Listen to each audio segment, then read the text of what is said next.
It's Saturday, and today I'm working on a special project. It is a personal project of my own. It's my own personal 9-foot alligator that I got in Louisiana back in September of 2022. Wow! So it's been about a year. I'm finally putting them together. Doing some final touches to the form over here. I carved this form a couple weeks ago, custom fit for my gator, and now I'm getting ready to put the hide on. I keep telling myself, you know what, it's okay, Amy, to not be perfect at everything, because I do not know what I'm doing.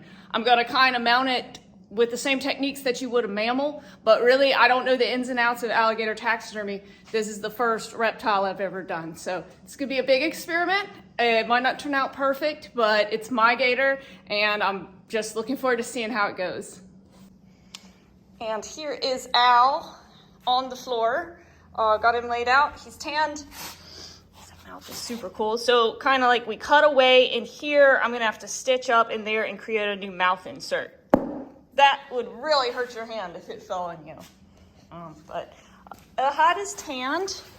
Looks really nice. A little dirty from being on the floor here, but the leather came out really nicely. I tanned this myself. So I was just foaming the legs on and going to smooth a few things out. But this form is pretty much ready to go. So now it's time to finally go at it. The best way to begin is to start. And one thing that I found was really different from mammal taxidermy is that you don't need any hide glue. Unlike a mammal, which I like to use a good quality hide glue between the skin and the form, on alligators you generally do not, so that's why you see a lack of glue. Another big difference was there was very little stretch to the hide, and this is normal for alligators from what I'm reading about them, but this required the form to be spot on in size, because if it's too big in spots, I couldn't get the seam to come together, and if it was too small, there was just some awkward, air spaces under the hide. So it was very imperative to have it be spot on with the sizing. But one thing that was similar was the way the leather felt. I was afraid that the skin would rip like you might have on a bird skin. But no, this felt like a very strong leather, and it pretty much stitched just like a mammal hide. Even when I got down to some areas where the scales were thicker, it stitched up pretty well.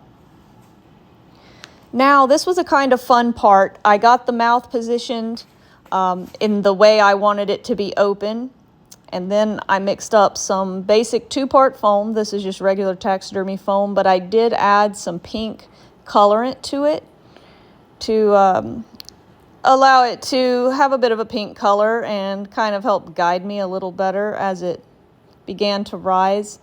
Obviously, I'm going to be finishing this out later and sculpting an inner mouth and throat, but visually it just helped me as I went along to be able to see it in this pink color. And once the foam was hardened up, now the mouth was locked into position and those jaws wouldn't come snapping shut on us anymore. I'm now in this scene applying the glass eye from the outside. Something kind of different there. With mammals, we generally pre-sculpt the eyes onto the form and then apply the hide over top of that. But in the case of this alligator, I just put some clay inside the eye hole and then put that glass eye in right from the outside. Once it's dried up, there will be a small amount of epoxy work to do, but not a whole lot. I think that looks pretty good. I'll tell you what, probably the most tedious part was these legs. So I had to fill each toe with clay and sew down each toe. Back when the gator was fresh and we had to skin it out, there's really no way to invert those toes or get them skinned out without cutting down on the underside of each toe. So as you can imagine, that's a whole lot of stitching right there. So what I did was take a small wire and stick it into the base of the foot, and I did this for each toe. And then put clay around it like that and just wrap the toe around there.